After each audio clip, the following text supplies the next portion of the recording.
बिस्मिल्लाहिर्रहमानिर्रहीम। अस्सलाम वालेकुम students, hope so you all are fine fit and good. Chemical equilibrium का हमारा आज जो टॉपिक है जिसको हमने डिस्कस करना है उसका नाम है ली शैटलियर्स प्रिंसिपल। तो ली शैटलियर्स प्रिंसिपल को समझने से पहले थोड़ा सा इसकी डिफाइन को पढ़ने से पहले इसको थोड़ा सा समझ लेते हैं कि इसमें क्या है। आप समझ लें कि हमारे पास एक सिस्टम है, सिस्टम के अंदर नाइट्रोजन एंड हाइड्रोजन आपस में रिएक्ट करके अमोनिया गैस बना रहे हैं और इस सिस्टम के अंदर प्रेशर, टेम्परेचर, प्रेशर या कंसंट्रेशन को चेंज करने से हमारा सिस्टम डिस्टर्ब हो रहा है। फॉर एग्जांपल मैं कंसंट्रेशन इस सिस्टम के अंदर बढ़ा रही हूँ या कम कर रही हूँ, इसके किसी भी रिएक्टेंट के अंदर, किसी भी मॉलिक्यूल के अंदर मैं कंसंट्रेशन की तादाद बढ़ा रही हूँ, इंक्रीज कर रही हूँ, तो हमारे सिस्टम क्या हो जाएगा, डिस्टर्ब हो जाएगा। इस डिस्टर्बेंस को मिनिमाइज करने के लिए, मेंटेन करने के लिए इक्विलिब्रियम शिफ्ट होगा। कहाँ पर शिफ्ट होगा? जहाँ पर डिस्टर्बेंस हमने किया, यानी मैंने अगर फॉर एग्जांपल मैंने नाइट्रोजन के अंदर मैंने कंसंट्रेशन की तादाद, कंसंट्रेशन को बढ़ा दिया है, तो हमारा इक्विलिब्रियम वहाँ शिफ्ट होगा जहाँ पर हमारी कंसंट्रेशन लेस होगा।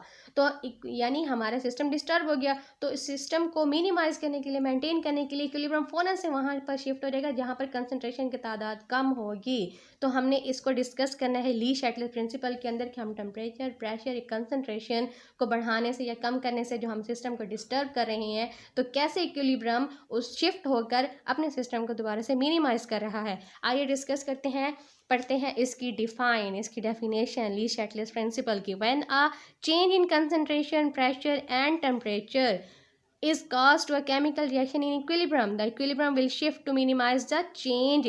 तो इक्विलिब्रियम शिफ्ट होगा अपने इस सिस्टम के अंदर उसको मिनिमाइज करने के लिए जो कि चेंजिंग हुई है। तो डिस्कस करते हैं वन बाय वन कि टेम्परेचर को चेंज करने से हमारे सिस्टम के ऊपर क्या इफेक्ट पड़ रहा है, प्रेशर को चेंज करने से क्या इफेक्ट पड़ रहा है, कंसंट्रेशन को चेंज करने से क्या इफेक्ट पड़ रहा है, और कैटालिस्ट को चेंज करने से हमारे सिस्टम पर क्या इफेक्ट पड़ रहा है। तो इसको पढ़ने से पहले मैं आपको बता दूं, कैटालिस्ट के ऊपर कोई इफेक्ट नहीं पड़ता इक्विलिब्रियम का। कैटालिस्ट के ऊपर, कैटालिस्ट को चेंज करने से हमारे इक्विलिब्रियम पर कोई इफेक्ट नहीं पड़ता। तो हमने जो मेन चीज़ डिस्कस करनी है वो ये 3 इफेक्ट्स हैं। तो वन बाय वन हम इसको डिस्कस करते हैं।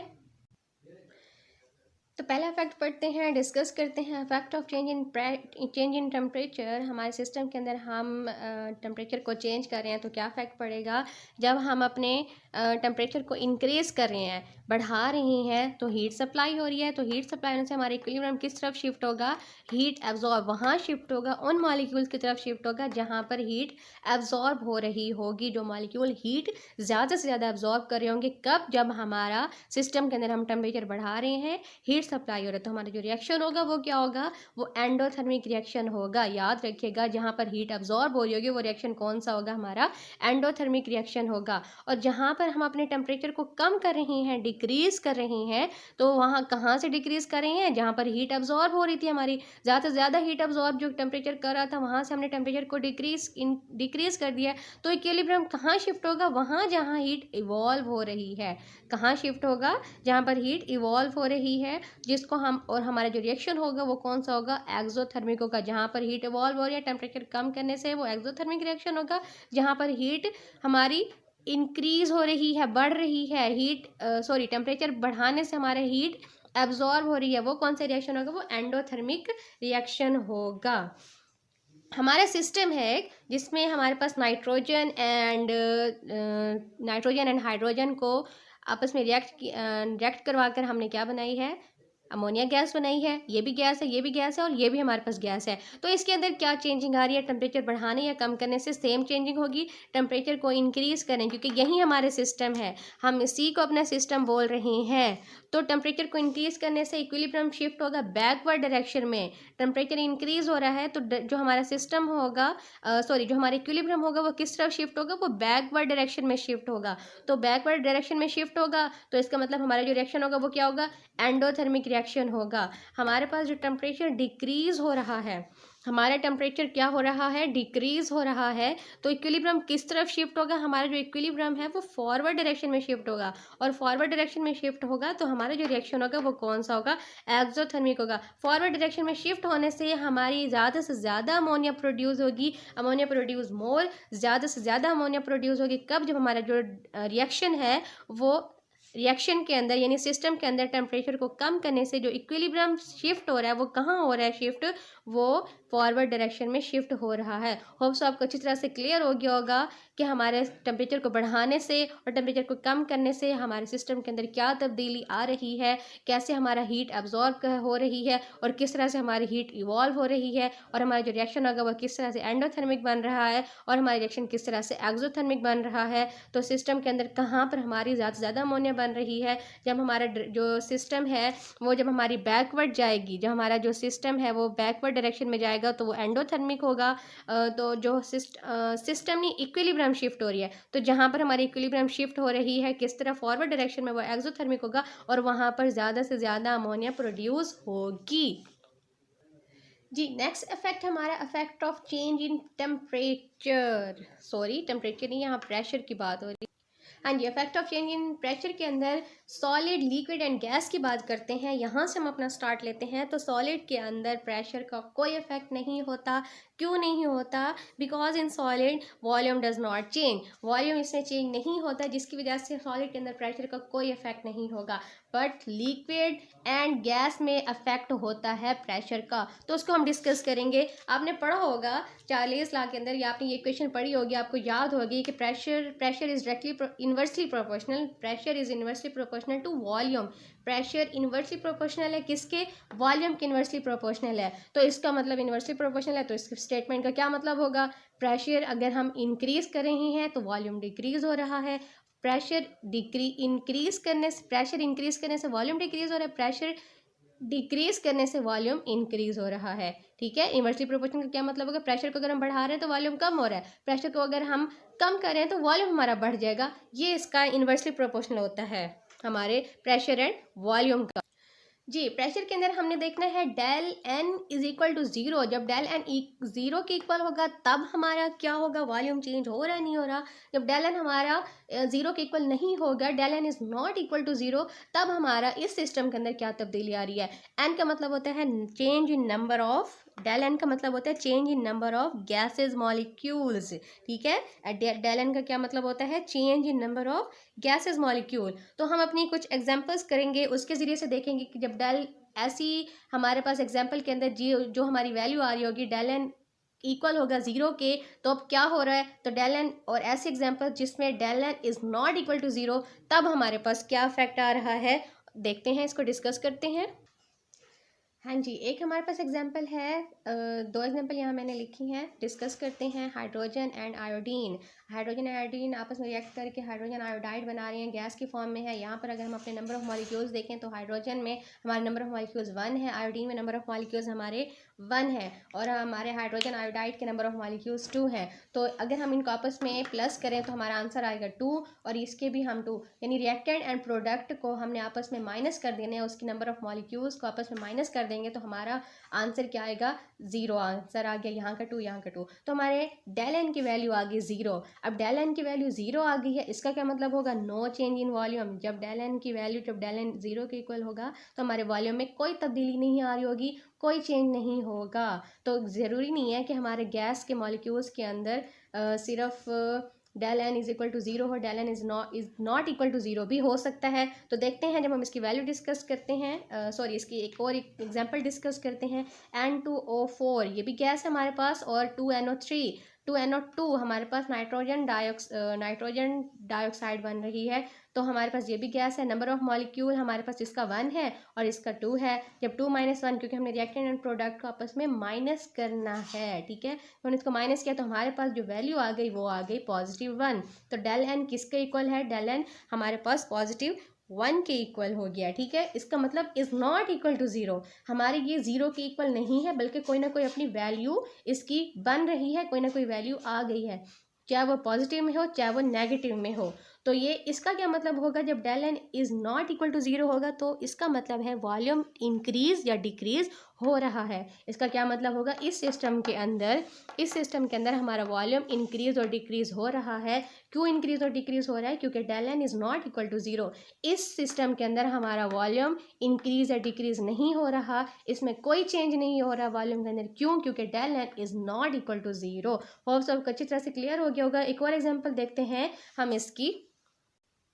हाँ जी, नेक्स्ट एग्जांपल है हमारे पास नाइट्रोजन एंड हाइड्रोजन का। दोनों आपस में जब हमने आपस में रिएक्ट करवाया तो हमारे पास अमोनिया गैस बनी है।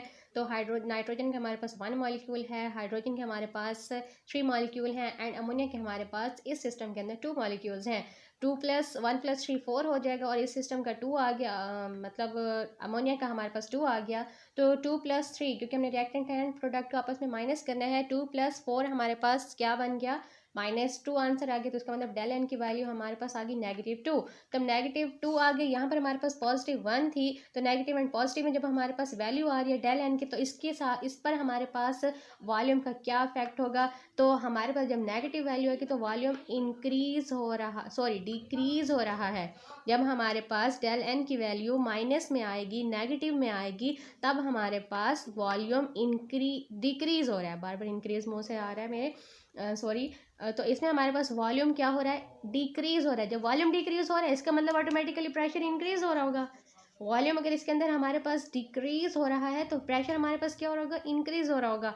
और हमारे पास जो दूसरी थी, हमने ये एग्जांपल पहले पढ़ चुके हैं, इसके अंदर हमारे पास पॉजिटिव एंड डेल एन की वैल्यू पॉजिटिव में आई है। तो इसका मतलब हमारे पास जो वॉल्यूम है वो इंक्रीज हो रहा है। जब वॉल्यूम इंक्रीज हो रहा है इसका मतलब हमारे पास यहाँ पर प्रेशर डिक्रीज हो रहा होगा। ठीक है, वॉल्यूम नेगेटिव, जहाँ पर डेल एन की वैल्यू हमारे पास नेगेटिव होगी प्रेशर के इफेक्ट में, तो हमारे पास वॉल्यूम डिक्रीज हो जाएगा। फिर बार बार वही मिस्टेक हो रहा है। तो वॉल्यूम हमारे पास यहाँ पर क्या हो जाएगा, डिक्रीज हो जाएगा। जब वॉल्यूम डिक्रीज होगा तो इसका मतलब ऑटोमेटिकली हम ये समझ सकते हैं कि प्रेशर हमारा यहाँ पर क्या हो रहा है, इंक्रीज हो रहा है। क्यों प्रेशर यहाँ पर इंक्रीज हो रहा है, क्योंकि हमारा जो प्रेशर है वो इन्वर्सली प्रोपोर्शनल है 1/v के, वॉल्यूम के इन्वर्सली प्रोपोर्शनल है, जिसकी वजह से हम क्या बोल रहे हैं कि हमारा प्रेशर, जब वॉल्यूम डिक्रीज हो रहा है तो प्रेशर इंक्रीज हो जाएगा। नेगेटिव वैल्यू के अंदर जब हमारी डेल एन की वैल्यू पॉजिटिव होगी तो वॉल्यूम हमारा इंक्रीज हो रहा है तो प्रेशर हमारा डिक्रीज हो रहा है। तो हम बोल सकते हैं प्रेशर इंक्रीज होने से, वही बात सेम बात जो हमने अभी यहाँ पर कर चुके, एक दफ़ा उसका रिव्यू देख लेते हैं। प्रेशर इंक्रीज करने से हमारा वॉल्यूम डिक्रीज हो जाएगा। तो हमारा इक्विलिब्रियम कहाँ शिफ्ट होगा, फॉरवर्ड डायरेक्शन में शिफ्ट होगा। जब वो फॉरवर्ड डायरेक्शन में शिफ्ट हो रहा है, हमारा जो वॉल्यूम है वो हमारा जो इक्विलिब्रियम है, वॉल्यूम नहीं इक्विलिब्रियम, फॉरवर्ड डायरेक्शन में शिफ्ट हो रहा है। जब वो फॉरवर्ड डायरेक्शन में शिफ्ट हो रहा है इसका मतलब ज़्यादा से ज़्यादा अमोनिया प्रोड्यूस होगी, वो ज़्यादा से ज़्यादा अमोनिया बना रहा है। और जब हमारे पास हमारा जो प्रेशर है वो डिक्रीज़ हो रहा है, हमारा प्रेशर क्या हो रहा है, डिक्रीज़ हो रहा है, इसका मतलब हमारा प्रेशर डिक्रीज होने से वॉल्यूम इंक्रीज हो जाएगा। तो हमारा इक्विलिब्रियम कहाँ शिफ्ट होगा, बैकवर्ड डायरेक्शन में, जहाँ पर कमी हो रही है। तो हमारा जो इक्विलिब्रियम कहाँ पर शिफ्ट होगा, बैकवर्ड की तरफ। कहाँ पर, बैकवर्ड की तरफ शिफ्ट होगा। हमारा अमोनिया टूट जाएगा, अमोनिया टूट कर नाइट्रोजन एंड हाइड्रोजन गैस दोबारा से बना लेगा और फिर वो दोबारा से अमोनिया गैस में कन्वर्ट हो जाएगा। तो होप्सो आपको अच्छी तरह से क्लियर हो गया होगा। प्रेशर बढ़ाने से वॉल्यूम कम हो रहा है तो इक्विलिब्रियम कहाँ शिफ्ट होगा, ऑटोमेटिकली वहाँ शिफ्ट होगा जहाँ पर हमारा प्रेशर वॉल्यूम कम हो रहा है, जहाँ पर हमारे सिस्टम के अंदर कमी आ रही है। और यहाँ पर हमारी कमी कहाँ आ रही है, हमारे फॉरवर्ड डायरेक्शन में, फॉरवर्ड साइड पर आ रही है। तो इक्विलिब्रियम फौरन से फॉरवर्ड डायरेक्शन में शिफ्ट हो जाएगा। यहाँ पर हमारा प्रेशर डिक्रीज हो गया। जब प्रेशर हमारा डिक्रीज हो जाएगा तो वॉल्यूम ऑटोमेटिकली इंक्रीज हो जाएगा। तो वॉल्यूम इंक्रीज हो जाएगा, इन्वर्सली प्रोपोर्शनल है प्रेशर वॉल्यूम के। तो यहाँ पर इक्विलिब्रियम कहाँ शिफ्ट होगा, बैकवर्ड कहाँ शिफ्ट होगा, ये बात पहले भी मैं बता चुकी हूँ, वहाँ शिफ्ट होगा जहाँ पर हमारे पास कमी आ रही होगी। होप्स आपको अच्छी तरह से क्लियर हो गया होगा। Factor of temperature, effect of pressure. Now we discuss our next effect जो कि है हमारा कंसंट्रेशन का। Effect of change in concentration में देखते हैं। हमारा सिस्टम है हैबर प्रोसेस, हमने यूज जो हमारे पास है, आप पढ़ चुके होंगे पहले ये नाइट्रोजन एंड हैबर प्रोसेस हमारे पास है। नाइट्रोजन एंड हाइड्रोजन को रिएक्ट करके हमारे पास अमोनिया गैस बनी थी। नाइट्रोजन गैस हाइड्रोजन गैस आपस में रिएक्ट होकर क्या बना रहे हैं, अमोनिया गैस बना रहे हैं, गैस है सारा। तो अब इसमें देखते हैं, जब हमने अमोनिया की कंसनट्रेशन बढ़ा दिया, ठीक है, हमने अमोनिया नहीं, नाइट्रोजन की कंसनट्रेशन हमने बढ़ा दिया, तो हमारा इक्विलिब्रियम किस तरफ शिफ्ट करेगा, हमारे इक्विलिब्रियम, हमने इसकी कंसनट्रेशन बढ़ा दी तो इक्विलिब्रियम ऑटोमेटिकली कहाँ शिफ्ट करेगा, फॉरवर्ड डायरेक्शन में शिफ्ट करेगा। ठीक है, जब फॉरवर्ड डायरेक्शन में शिफ्ट होगा तो इसका मतलब ये है कि ज़्यादा से ज़्यादा अमोनिया प्रोड्यूस होने लग जाएंगे, क्योंकि इक्विलिब्रियम वहाँ शिफ्ट हो गया है। और हमारे पास जब नाइट्रोजन डिक्रीज हो रहा है, नाइट्रोजन की कंसंट्रेशन कम हो रही है, डिक्रीज हो रही है सिस्टम के अंदर, देन इक्विलिब्रियम शिफ्ट होगा बैकवर्ड डायरेक्शन में। हमारे पास नाइट्रोजन की अगर कंसंट्रेशन कम है तो हमारा जो सिस्टम है वो किस तरफ मूव करेगा, किस तरफ शिफ्ट होगा, तो वो शिफ्ट होगा बैकवर्ड डायरेक्शन की तरफ शिफ्ट होगा। जब बैकवर्ड डायरेक्शन की तरफ शिफ्ट होगा, क्योंकि यहाँ पर कंसंट्रेशन कम है, पहले हमारे पास यहाँ पर कंसंट्रेशन ज़्यादा थी, यहाँ पर कंसंट्रेशन कम थी। हम कोई भी, हम अमोनिया, हम इसकी नाइट्रोजन की बात करें या फिर हाइड्रोजन की बात करें, कुछ भी हम बोल सकते हैं। हमने फिलहाल इसकी नाइट्रोजन की एग्जाम्पल ली है। जब यहाँ की कंसंट्रेशन बढ़ गई तो ऑटोमेटिकली यहाँ की कंसंट्रेशन कम हो जाएगी। तो जब यहाँ की कंसंट्रेशन कम होगी, क्योंकि वो तो पहले वहीं था ना, जो पहले थी वो तो वहीं रहेगी, बट इसकी कंसंट्रेशन बढ़ गया तो इक्विलिब्रियम फ़ौरन से शिफ्ट होगा, क्योंकि हमारा इक्विलिब्रियम डिस्टर्ब हो गया इसकी कंसंट्रेशन को बढ़ाने से, या फिर हमारे पास इसकी कंसंट्रेशन को कम करने से हमारा जो सिस्टम है वो डिस्टर्ब हो गया। तो फ़ौरन से हमारा जो इक्विलिब्रियम शिफ्ट होगा वो कहाँ होगा, फॉरवर्ड डायरेक्शन में, अमोनिया की तरफ। तो अमोनिया से ज़्यादा प्रोड्यूस करने लग जाएगा। जब हमारे पास यहाँ पर वही बात, तो कहाँ पर हमारे पास जब अमोनिया की कंसंट्रेशन कम होगी तो बैकवर्ड डायरेक्शन में शिफ्ट होगा और अमोनिया कम से कम बनेगा, क्योंकि अमोनिया टूट कर डिकम्पोज होकर दोबारा से अमोनिया टूट कर डिकम्पोज होकर दोबारा से क्या बना रहा है, नाइट्रोजन एंड हाइड्रोजन बनाएगा, और वो नाइट्रोजन एंड हाइड्रोजन दोबारा से अमोनिया गैस बनाएंगे। तो समझ आ गई है। एक दफ़ा दोबारा से देख लेते हैं। Increase in concentration of any reactant, कोई भी रिएक्टेंट हो सकता है, आपका नाइट्रोजन भी हो सकता है, हाइड्रोजन भी हो सकता है। Equilibrium shift to forward direction, equilibrium shift to forward direction to maintain the same equilibrium constant value of the system. ठीक है, होप्स आपको अच्छी तरह से समझ आ गई होगी। अगर हमारे पास कोई भी रिएक्टेंट डिक्रीज हो रहा है, अगली स्टेटमेंट देखते हैं। Decrease in concentration of any reactant, equilibrium shift backward direction of the product to maintain the same equilibrium constant value of the system. Hope so आपको अच्छी तरह से क्लियर हो गया होगा सारे के सारे इफेक्ट। ये हमारे पास तीसरा इफेक्ट था, कौन सा, effect of change in concentration. ये हमारे तीसरा इफेक्ट था। हमारे सारे इफेक्ट हो चुके हैं। अब हम थोड़े 2 एप्लीकेशन है वो डिस्कस